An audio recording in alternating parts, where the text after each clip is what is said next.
Whether the team is giving us the highest of highs or the bluest of blues, we'll cover it all here on Commanders Nightly News. I, of course, am your host, Louie T. Thank you for joining me. Let's get to tonight's lead story.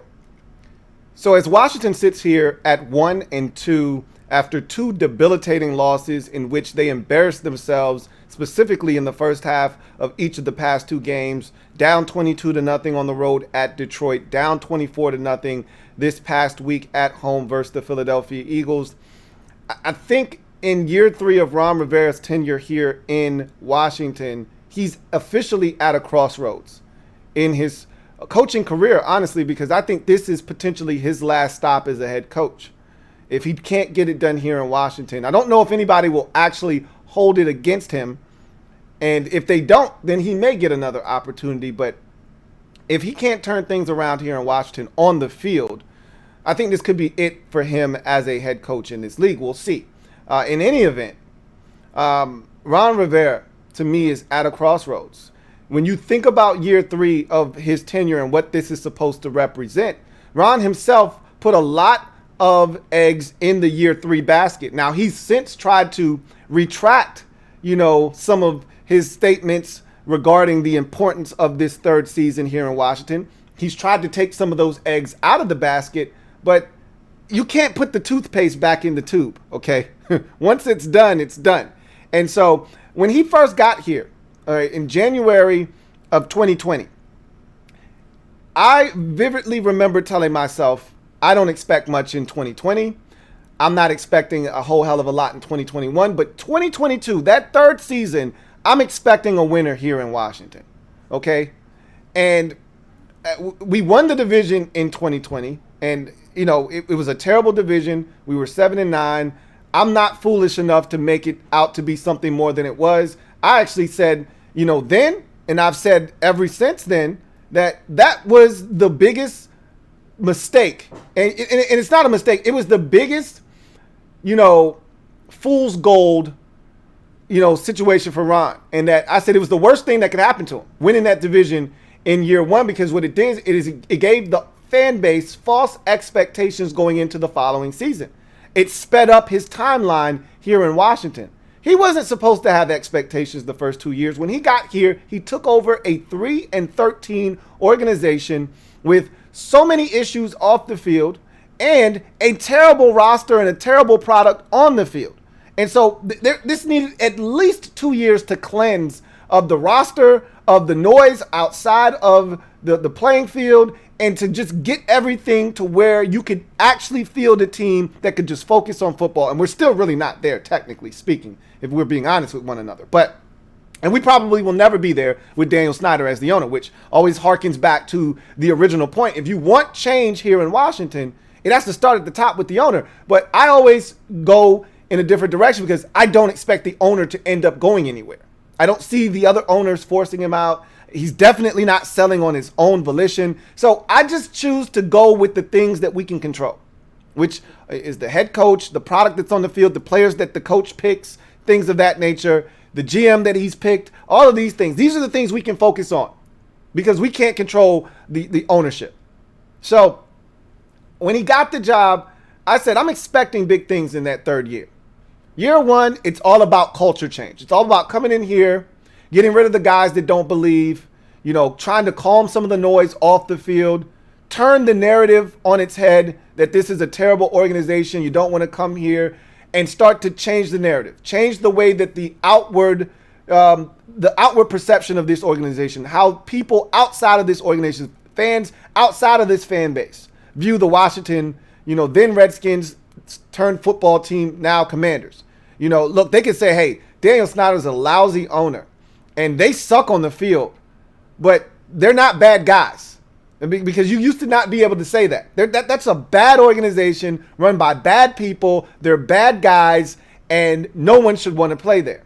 Well, he's changed that narrative, and he did that in year one into year two by getting solid football players, but guys that had clean backgrounds, that weren't going to embarrass this organization off the field, that were going to represent this team in the right manner. They've extended those guys, whether it's Terry McLaurin or it's Jonathan Allen, and brought back those guys, Logan Thomas and J.D. McKissick, and all the guys that have done it the right way here in this organization and have represented them well. So He's done the thing that we needed him to do first, which was clean up the toxicity in the locker room, with the Darius Geises and the Sua Cravens and the Dwayne Haskins and guys like that of the world, may he rest in peace, and start to shape and mold this roster into one that can ultimately compete for something more meaningful than a backdoor entrance into the postseason. So he was on his way to doing that the first 2 years, okay? And I think this roster is light years ahead of where it was in 2019. Now, is that saying much? No, because the roster was one of the worst in football back in 2019. So it's, of course, a lot better than it was, but it still has a long way to go. That said, this roster is much better than it was back in 2019, and this team can compete if they are coached properly, which is something that we don't seem to think that is going on right now with this football team. That said, Ron talked about the importance of year 3. He talked about changing the culture in the military and how long that takes. And he said it takes 3 to 4 years to change the culture in the military. And that's what he was looking for. He was looking for a little bit of a runway from the fan base. Hey, don't hold me to any standard in year 1 or 2. Give me an opportunity to build this thing, get this thing where I need to. And then year 3, you can start expecting things from me. And winning the division in year 1 put him in a position where year 2 people were expecting things. And I told everyone, don't be expecting this team to win and win big. They were 7-9, and they did it in a division that was absolutely horrid. And trust me, this division isn't going to be as bad as it was the year prior. And our schedule got a lot tougher. And we're going to really find out about this team. And we found out very quickly we weren't up to par. And so year 3, you add more players. You go out, you get the quarterback. You feel like this defense now should have a better understanding of what Jack's looking for. You've got a lot of guys that have been in this system now for 3 years. And so now you're expecting the defense to take a step forward. The offense has all kinds of weapons. You went out and got Jahan Dotson. You're getting a healthy Curtis Samuel. You brought back J.D. McKissick. You added Brian Robinson. You got all these guys at the tight end position that you really like. Now's the time for the offense to take that step forward. So now all the pieces are here. So there's no excuses now as to why this team can't compete at a much higher level. And yet we go out, we beat Jacksonville, and that was nice, but it easily could have been a loss, probably should have been a loss. But I'm not giving it back. And we scored 14 points on our very first 2 possessions of the game. We started fast, which is something we've complained about since Ron has gotten here. We started fast in the football game. And we may have had that lull from the late stages of the second into the fourth, but we were able to overcome, which is something that we haven't done well, overcome some adversity to win the football game. So you're thinking maybe this is different.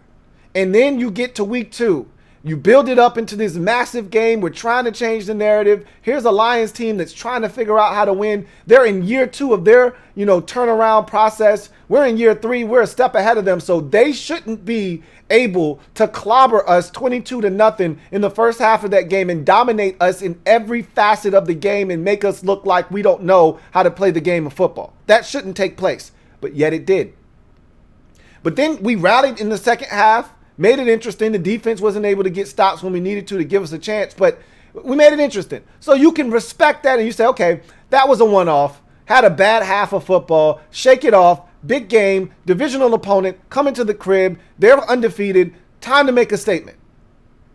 And you go out and you do the exact same thing you did the prior week, which is start off sluggish on the offensive side of the football. You can't protect. You give up 24 points in the second quarter. You're down 24-0 at half. And you never rebound from the hole that you dug yourself in the first half of the game. You looked inept. You looked like a team that hadn't seen a 4-man rush in your life. And because of that, this fan base is losing the belief that this staff can turn this season around. We got 14 games left. We shouldn't be talking about firing head coaches and getting rid of coordinators and looking to next season and who can we get as a head coach. We shouldn't be having these conversations 3 weeks into the season. That's a loser mentality. But guess what? We've been losers for so long that that's what you do. That's the immediate response to a start like this to the season is, oh, here we go again. We're going to suck again. And because we're going to suck again, let's start looking towards the future. What can we do to repeat the cycle all over again? What coach can we go out and get that will help us get out of this rut? I don't know if there's one. Sean Payton is the one that keeps coming up. But guess what? We got 14 more games. And I'm a newsflash for most of you out there. I don't think Ron's going anywhere. Whether he wins or not this season, I don't think that Daniel Snyder is in a position to fire Ron Rivera. And I don't think he's looking to fire Ron. I think Ron gets to the end of his 5-year deal that he signed in January of 2020. Just for some of you out there that are hoping that if this season doesn't go well, Ron's out of here. You may see some staff changes. He may have to get rid of a coordinator or two or a couple of positional coaches, but Ron's not going anywhere, just so you know. But even with that said, there is a crossroads that I believe Ron Rivera is at as we sit here at 1-2 on the season. I think there is a crossroads that we're approaching now, heading into week 4 at Dallas. Big game, just like last week, another divisional opponent. We see what the Cowboys are out here doing defensively, all right? And it makes you want to vomit because they're doing this with the backup quarterback. They're doing this with the cupboard absolutely bare at wide receiver, okay? They're playing guys that they got off the street at tight end. Peyton Hendershot is an undrafted rookie out of Indiana. They're playing, Ferguson out of Wisconsin, another rookie that they drafted like in the 4th, 5th round. This is what they're doing at tight end. At the receiver position, they've got guys. Jalen Tolbert is a 3rd, 4th round pick. They got, undrafted guys and Noah Brown out there who's been with the organization for 4 or 5 years but never has played a meaningful role offensively. These are the guys they're going to war with. Semi Fioco is a guy that they either drafted in the 7th round or was undrafted, and he's getting run. Like, this is what they have at receiver, and they're winning ball games. They're winning football games. And I think their head coach is awful. And I think actually the guy that's winning them football games right now is their assistant head coach / defensive coordinator, Dan Quinn. But that's nor here nor there. The bottom line is they're getting it done without a full cupboard. No excuses. Find a way to get it done. We see what the Eagles are doing, right? 2nd-year head coach out here outshining the entire division. You look at what the Giants are doing. 1st-year head coach had his team 2-0 and believing that they could beat the Cowboys on a Monday night. Rallied the troops, rallied the fans, got them to show up in all white, made it a whiteout game, and competed their asses off. They don't have a lot of talent in New York, but he's getting the most out of what he's got. Defensively, offensively, I thought Daniel Jones played his ass off last night. We'll talk more about that when we get to around the NFC East. Essentially what I'm saying is we're getting to the crossroads and the point where fans are going to start tuning Ron out. If he doesn't turn this season around and quickly and start winning games against teams in the division, start winning games against opponents that either we look at and say, hey, we should be in this ball game and have a chance to win, or hey, we should win this game. Which right now, I don't know what team in the NFL you could look at and honestly say, hey, we're supposed to beat them. I can't say that about Chicago, Houston, Atlanta, or any of the teams that we looked at the schedule before the season started and said, hey, we should beat these teams. All bets are off now. When you play the way we've played the last 2 weeks, you can't look at anybody and assume that you're better than them. Because I don't see anybody else giving up 9 sacks in a game. I don't see anybody else giving up 22 points at halftime and not scoring a single point and not getting a first down. I don't see any other teams giving up 24 points the following week after giving up 22 in the first half and getting shut out 24-0 at home. I don't see anybody else in the league doing that. So, as far as I'm concerned, Ron is at a crossroads. He can do one of two things. Rally the troops, get this team to start playing better. We don't want to hear the excuses about this is a young team, they're trying to figure it out. We don't want to hear that. That's what year 1 and year 2 was supposed to be about. Getting these young players in here, getting their feet wet, getting them experience, and having them be ready when you got the quarterback. That's what I've been talking about this entire time, is you build the infrastructure of the roster. You get these guys prepared so that when you finally get the right guy at quarterback, and I don't know if Carson Wentz is that guy or not, but they assumed because they went out and traded for him and they gave up draft capital and they ate $28 million worth of cap space, they assume that he's the right guy. So if he's the guy that you've been looking for, then guess what?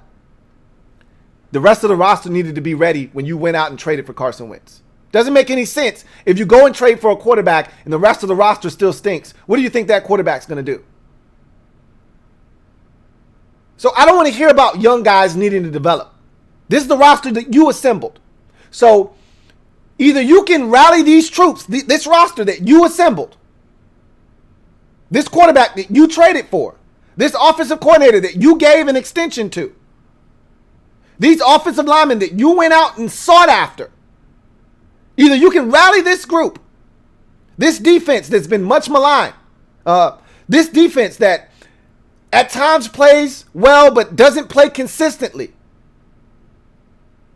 a place kicker that you went and got after going through 3 or 4 last year and making an ass out of yourself, finally landing on a guy that feels like he can get the job done.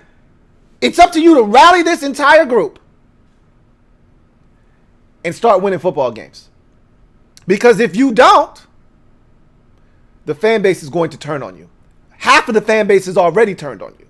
The other half is waiting to see if they need to turn on you. And that's where this crossroads meets. You can't walk back that year 3 is a big year. You said that out of your own mouth that this was going to be a big season. Now you're trying to downplay it like, oh, no, we don't have any expectations. We're just going to go out there and play football. Can't do that now. Cat's out of the bag. Toothpaste is out of the tube. Either you're going to walk the walk after talking the talk, or we're going to get the pitchforks and the torches. This is a big game this week. I'm not looking forward to it. Somebody told me, and I said this on a show last night, and I went and I fact checked it, and it was accurate. Year 3 of Ron Rivera, and this is why Ron made it a big deal here in Washington. Year 3 in Carolina was the first year the Panthers won big. His first year they were 6-10. The second season they were 7-9, and his third year they started 1-3. And fans were calling for his head. They wanted his job. They wanted to get rid of him. They had already gotten rid of the GM the year prior at the end of the season, and they wanted Ron to be next. They wanted his head on a stick, and they wanted him out of town because he wasn't winning football games. They had this young quarterback in Cam Newton, year 3. They didn't see the changes. They didn't see the growth and the maturation from the roster, and they wanted his ass gone. And then Ron proceeded to win the next 11 out of 13 games, and the Panthers finished the season 12-4. He was at a crossroads in his career with the Panthers. And when that fork in the road hit, he decided to choose the side where he fought.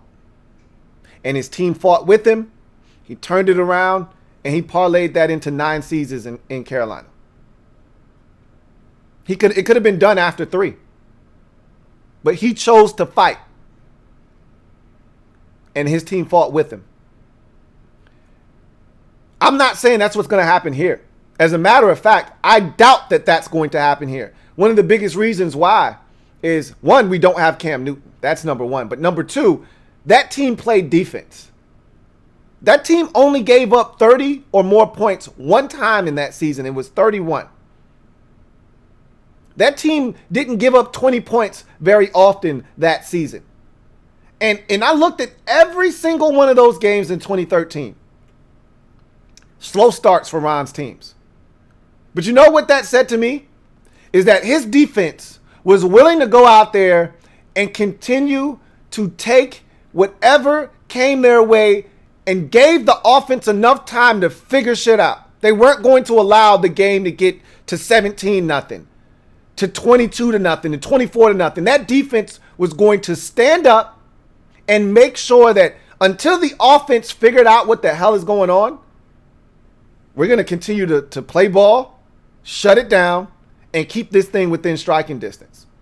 They may give up a touchdown, they may give up a field goal, but at no point during that stretch of games where they won 11 out of 12 games, at no stretch other than the one loss, and it was a blowout loss at New Orleans, did they allow the opponent to ever take a lead bigger than 7-0. That was it. That defense was lights out. He does not have that here. So I don't see that happening here. But There is precedence. There is something he can fall back on. But I'm just going to tell you, and I thought Kevin Sheehan on his podcast over the summer had a great analogy as to what this organization is right now and what they have to do. And he talked about the importance of a fast start to the season. Because for all intents and purposes, for us diehards, for those of you who watch this program every day, he wasn't talking to you. He wasn't talking to me. We're going to be around, okay? But for those that don't have a team right now, for those that are on the fence, that left when the name changed from Redskins to football team, and they want to come back, they want to dip their toe, but they want to see change. They want to see something different. Yeah, it would help if Daniel Snyder were no longer the owner. But you need to see that this team is actually different on the football field, or else you don't want to waste your time. You're already out. You don't need to get back in. For those fans out there that are young, impressionable, that are looking to find a team to cheer for, to root for, maybe you were one of those fans that didn't like the name Redskins and said, until they change that name, I'll never be a fan of the team. But you've lived in D.C., you've grown up in the DMV all your life, you've watched them from afar, but you refuse to root for them. Now here's an opportunity for you to root for the team. New name, you're ready to go all in. But I need to see that this product is worth rooting for. He likened it to a restaurant. He said, if you go to a restaurant and you have a bad experience at that restaurant the very first time that you go, whether the food isn't up to par or the service isn't great, anything that doesn't meet your standards, the likelihood that you're going to go back to that store, that restaurant, slim and none. This is a brand new entity essentially here. They need to win, and they need to win now. Again, it not just for us, okay? We want to win badly. We've been tortured for the last 3 decades. They need to win for us before anybody else. We've been standing in line the longest waiting for a winner. But also, if you try to recruit new fans, and I don't really give a shit about that. I care less about new fans. I care about the ones that have been here dying with this team for the last 3 decades. That's what I care about.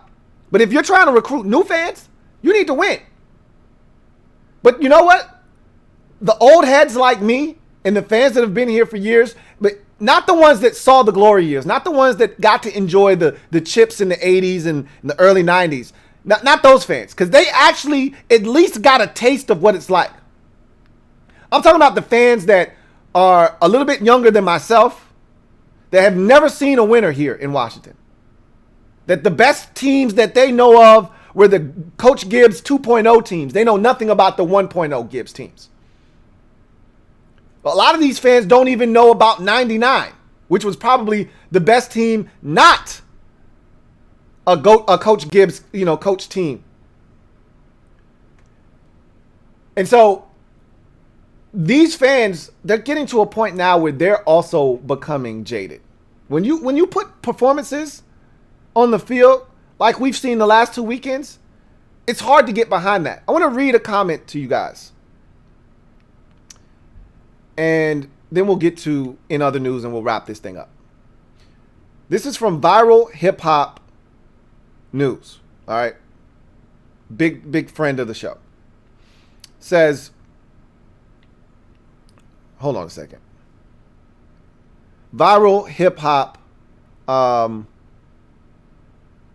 always do this. And it won't let me see his entire name. Anyway. He says, we are the most hated franchise in football because of our owner. We get disrespected like no one in the media, both on and off the field. Opposing teams come to our home games, take over our stadium, then follow up by beating us down.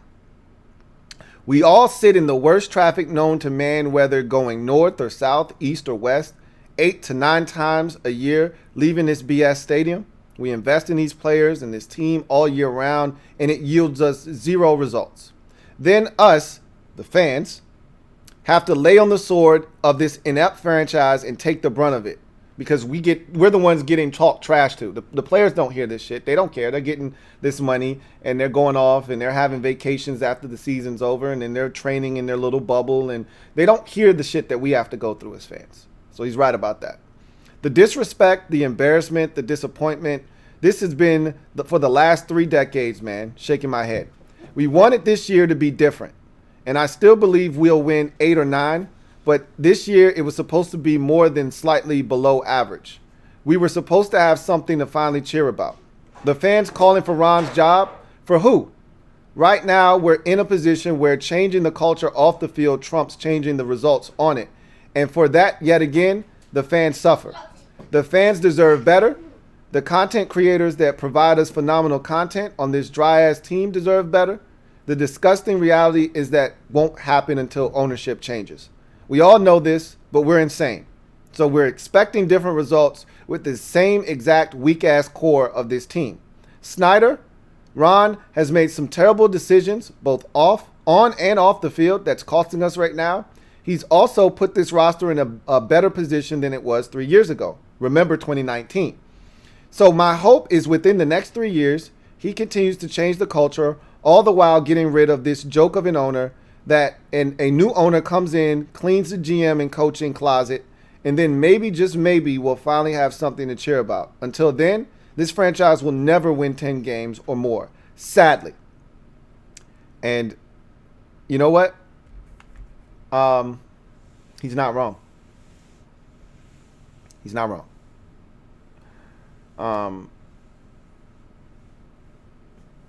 That's the part that's so frustrating, is that probably until Dan Snyder is gone, nothing really is going to change. But that's not something that I choose to focus in on. But that's the reality of the situation. You can't run from it. Everything about this organization stinks. And we were hoping Ron would come in here and somehow magically change it. Why? He was better than the last. That's the only thing that I could hang my hat on. He was respected in Carolina. We needed someone like Ron. I think Ron has done all that he can do for this organization. If he can't turn this season around, he's done all that he can do for this organization. There needs to be a change. He's at a crossroads. I was one of his biggest supporters. You see what direction I'm heading in now, because I see the writing on the wall. If he can't turn this season around and turn this into a winner, I'm talking 10 games or more. I'm not talking 9 and 8. That's not what I classify as a successful season. For those of you with the low bar that's fine for, good, knock yourself out. Good for you. I'm not looking, with the schedule that we got blessed with the offense being upgraded the way that it has been, this defense is going to be, we've seen in the first 3 weeks, this defense is going to be good enough if we score points. But you can't put this on the defense and expect them, they're not good enough, to hold us down and prevent teams from scoring 20 plus points.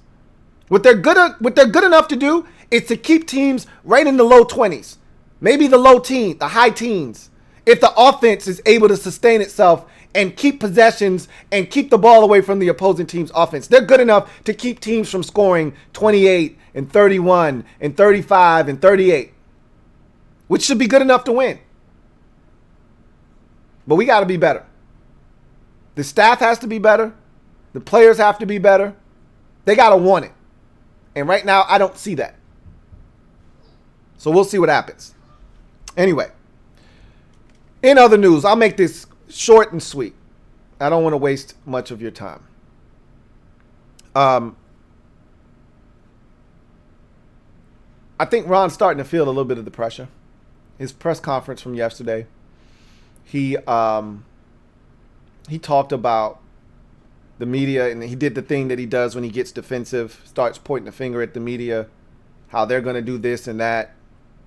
He said, what do you want me to start, criticizing players publicly? No, that's not what we asked you to do. We asked you to hold players accountable.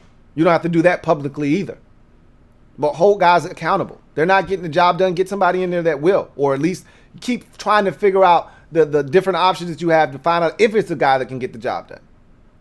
But don't keep banging your head up against a brick wall, expecting different results. Um,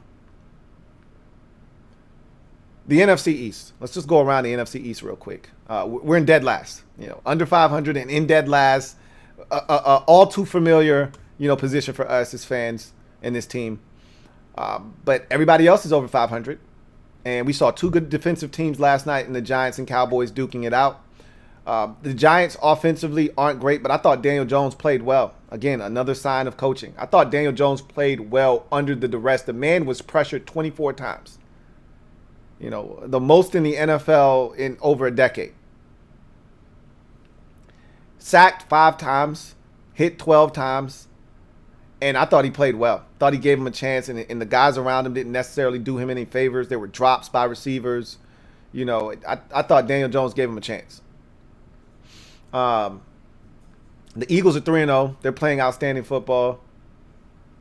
We knew that their roster was loaded, and they're playing well. Jalen Hurts is playing better than I expected him to play. I still have my doubts about the Eagles, the ceiling for that football team. I still have some doubts. They can quell some of that with, some play over the next, month and a half or so. But at the end of the day, we're back where we are, most comfortable, in last place.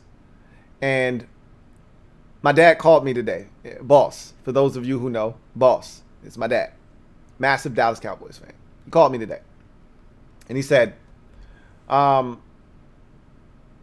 y'all in trouble. He's already talking shit. It's Tuesday. He's already talking shit. And I said, you're right. We are in trouble. I don't want any smoke. We gave up 9 sacks. Carson Wentz could barely complete a pass, more than 5 yards, down the field. You were all over Daniel Jones' ass, and the only reason Jones wasn't sacked 12 times last night is because he's mobile and he ran. Our guy isn't doing that. So yeah, I'm nervous. I'm scared. I don't want to see the Cowboys this week. In my mind, we got no chance. And they got Cooper Rush at quarterback. This shit's asinine. But we got no chance against that defense. Detroit's defense isn't even close to Dallas's defense. Philadelphia's defense isn't even close to Dallas's defense. And we couldn't bust a grape against either one of those teams in the first half of either of the last 2 ball games. So what makes you think that we're going to be able to do anything against the Cowboys other than urinate down our leg?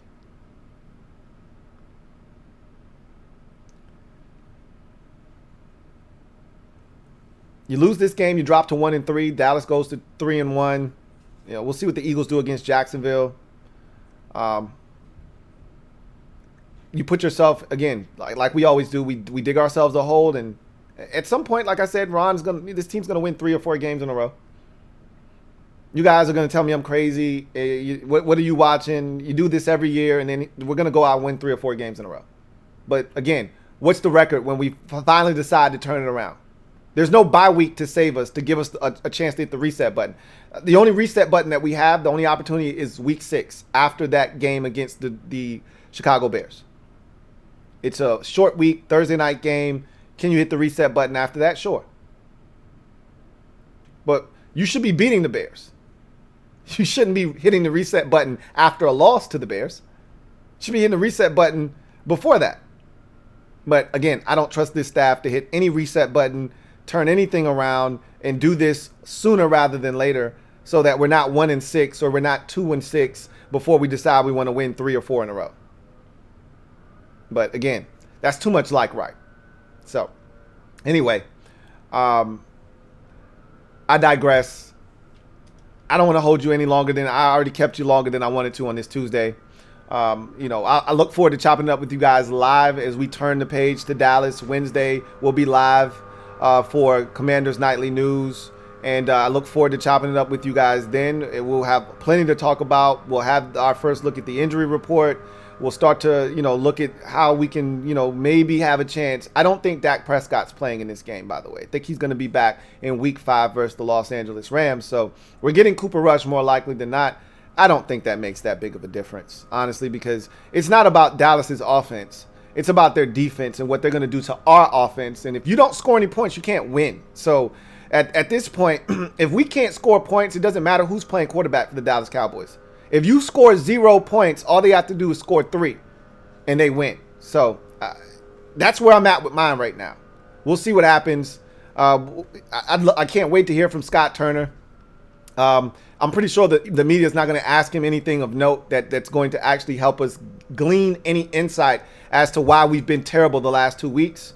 But, you know, I still can't wait to see what he has to say.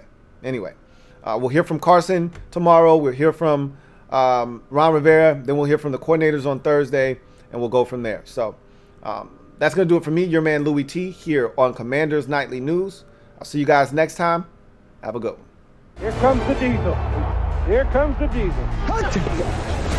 There's the snap. Hand to Riggins. Good hole. He's got the first down to the 40. He's gone. The 35, the 30, the 20. He's